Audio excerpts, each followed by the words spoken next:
இடம்பொருள் நேயர்களுக்கு வணக்கம். இப்போ பார்த்தீங்க அப்படின்னா இந்த அட்டூழியங்களும் அட்டகாசங்களும் அதிகரிச்சுட்டே போகுது தங்கமயில் செய்கிறது எல்லாமே.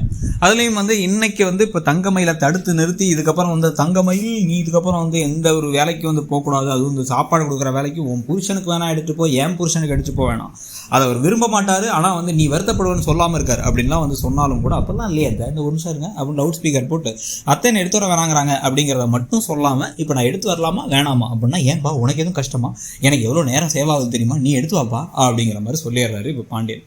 அதுவே ஒரு பெரிய இடி விழுந்த மாதிரி ஆகிடுது இப்போ கோமதிக்கு. ஏன்னா ஏற்கனவே கோமதியை நல்லா ஏற்றி விட்டாங்க ராஜியும் மீனாவும் சேர்ந்து. என்ன சொல்கிறாங்க, இந்த பொண்ணு இப்படி எடுத்து போய் ரெகுலராக எல்லா வேலையும் எடுத்துட்டா ஒரு நாள் வீட்டில் இருக்க எல்லா அதிகாரமே அவங்களுக்கு போயிடும், கடைசியில் பீரோ சாவி வரைக்கும் எல்லாத்தையும் அவங்க எடுத்துப்பாங்க, கஜானாவே அவங்க கைக்கு போயிடும். அப்படிங்கும்போது இந்த வீட்டில் நம்ம எதுக்கு இருக்கோம் அப்படிங்கிற ஒரு நிலமை வந்துருச்சு இப்போ கோமதிக்கு. கணவர் இப்போ என்னன்னா தங்கமயிலை மட்டும் தான் தூக்கி வச்சு கொண்டாடுறாரு, அந்த பிள்ளை எதுவும் செஞ்சால் குறை சொல்ல மாட்டாரு, நம்மளை குறை சொல்கிறாரு, மற்ற ரெண்டு மருமகளையும் குறை சொல்கிறாரு, பசங்களுக்குள்ளே சண்டை வந்துடும் போல என்னைக்கு வேணாலும் அவங்களுக்குள்ள ஒரு பார்ஷியாலிட்டி பார்த்து இவன் பெஸ்ட்டு இவன் சரியில்லை அப்படின்னு சொல்ல ஒரு மனசுக்குள்ள நமக்கு அறியாமலே நமக்கோ இல்லை நம்ம சுற்றி இருக்கவங்க நம்ம மனைவிகளுக்கோ ஒரு பிரச்சனை வரும், ஒரு கோவம் வரும் அப்படிங்கிறத புரிஞ்சுக்காமல் பண்ணிருக்காருங்கிறதெல்லாம் தோண ஆரம்பிச்சிருச்சு. இப்போ இந்த சமயத்தில் தங்கமயில் செய்கிற வேலைகளை அடக்கணும் அப்படின்னா ரெண்டு விஷயத்தில் ஒன்று நடக்கணும். ஒன்று, தங்கமயில் ஒரு ஃப்ராடு அப்படிங்கிறது தெரிய வரணும். இவங்க எல்லாமே சொன்னதெல்லாமே போய் கொண்டு வந்த நகையெல்லாம் போய் படித்த படிப்புங்கிறதும் படிக்கலை, இது எல்லாத்தையும் மறைக்கிறதுக்காக தான் ஏகப்பட்ட திருட்டுத்தனம் பண்ணியிருக்காங்க. இதை விட பார்த்திங்க அப்படின்னா சரவணனோட 2 வயசு பெரியவங்க அப்படிங்கலாம் தெரிய வந்தால் ஷாக் ஆகி கடைசியில் வீட்டை விட்டே துரத்துற நிலமை வந்துடும். இல்லைனா அவங்கள கடைசியில் அந்த சமயத்தில் அவங்க ப்ரெக்னெண்ட்டாலாம் இது இருந்தாங்க அப்படின்னா மூளையில் உட்காருமா அப்படின்னு உட்கார வச்சுருவாங்க.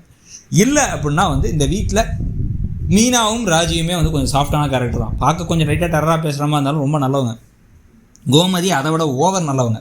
அப்போ இந்த வீட்டில் டெரராக பேசக்கூடிய ஒரு ஆள் அப்படின்னா அது குழலி மட்டும்தான்.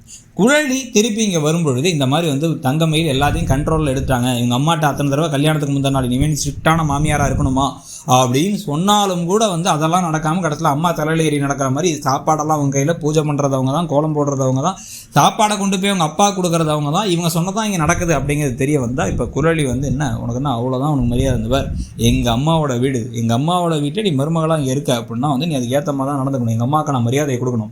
எங்கள் அம்மா சாப்பாடை கொடுக்குறத வேணான்னு சொல்லி சொன்னால் நீ ஏதோ கேள்வி கேட்டு அப்பாட்ட கேட்டு போறியாமா, அப்போ அப்பாட்ட கேட்டு போயிட்டா அப்போ அப்பா மட்டும் தான் மாமனார் கணவராக இருந்தால் போதும், மாமியார் தேவையில்லை அவனுக்கு, இனிமேல் எங்கள் அம்மா சொல்கிறதா நீ கேட்கணும், இவனுக்கு இவ்வளோதான் லிமிட், இதான் அவன் மரியாதை அப்படின்னு சொல்லிட்டு கொஞ்சம் லைட்டாக கோவமாக ஹாஷாக சொல்லி இவங்க உடனே கொடுக்குன்னு போய் அவங்க கணவர்கிட்ட போய் சரவணன்ட்ட போய் உங்கள் அக்கா ஓவராக பேசுகிறாங்க கேள்விகள்னா மற்றவங்க மாதிரிலாம் கிடையாது, எங்கள் அக்கா என் வாயை அடித்து உடச்சி விட்ருவாங்க, உன் வாயை அடித்து உடச்சி விட்ருவாங்க, அதனால் அதெல்லாம் வேணான்னு சொல்லிட்டு சரவணன் சொல்கிறதுக்கு தான் வாய்ப்புகள் அதிகம். குழலி திருப்பி வந்தால் கதை நல்லா இருக்கும்னு நினைக்கிறீங்களா? உங்களுக்கு என்ன தோணுது? தங்கமயில் பண்ணுறதெல்லாம் பற்றி உங்கள் கருத்து என்னங்கிறத சொல்லுங்கள். தேங்க்யூ.